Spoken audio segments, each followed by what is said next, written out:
où on avait 4 jeunes qui avaient disparu. Il était tombé dans la nuit plus d'1,20 m de neige.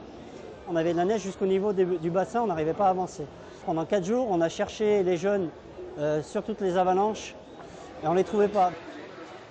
À partir du moment où on a quelqu'un qui est blessé, on va avoir une certaine échelle d'acceptation du risque et on va aller retirer au plus vite les gens qui sont pris sous ces risques-là, les extraire du risque. On va rassurer la victime en lui disant ben voilà monsieur, on est là, on est en place et on va vous ramener à un hôpital.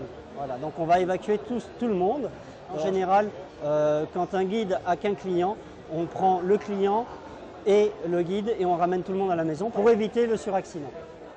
Les interventions un peu compliquées, ça peut être à tout moment. On peut avoir un secours technique où là, on aura à sortir des cordes, à sortir du matériel. Ça sera en fonction de où se trouve la personne, si elle se trouve en falaise, si elle se trouve dans un ravin, si elle se trouve sous une avalanche. Enfin, il y a différentes techniques qu'il va falloir qu'on mette en œuvre. En général, c'est 2 à 4 heures d'intervention.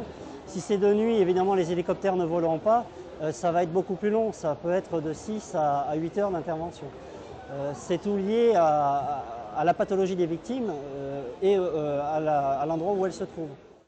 Quand on n'a pas de secours et qu'il n'y a pas d'alerte, on est en entraînement en permanence. En général, on a une équipe qui est d'alerte, une équipe qui est d'entraînement et on perfectionne nos techniques. On se remet à jour chaque année.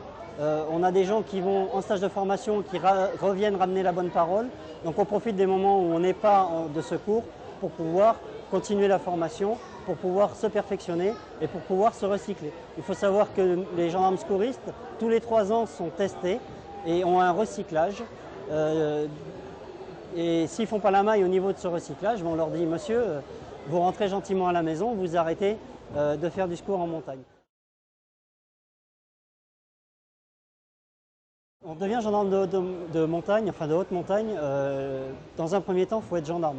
Donc, on va passer une année en école de gendarmerie dans laquelle on subit une formation. Durant cette année-là, on fait des tests de compétences montagne.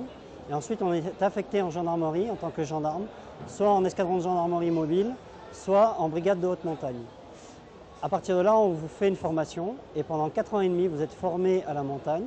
Si vous sortez dans les premiers 2 stages, on va vous faire passer un test d'entrée en PGHM qui correspond en gros à un petit probatoire de l'aspirant guide. Et ensuite, une fois que vous réussissez ce petit probatoire de l'aspirant guide, vous intégrez les unités de PGHM, donc de gendarmes de haute montagne. Et à ce moment-là, on va finir votre formation de façon à terme vous amener à être guide de haute montagne. Et ensuite éventuellement moniteur de ski aussi, plus toutes les formations de secours en montagne spécifiques à la gendarmerie.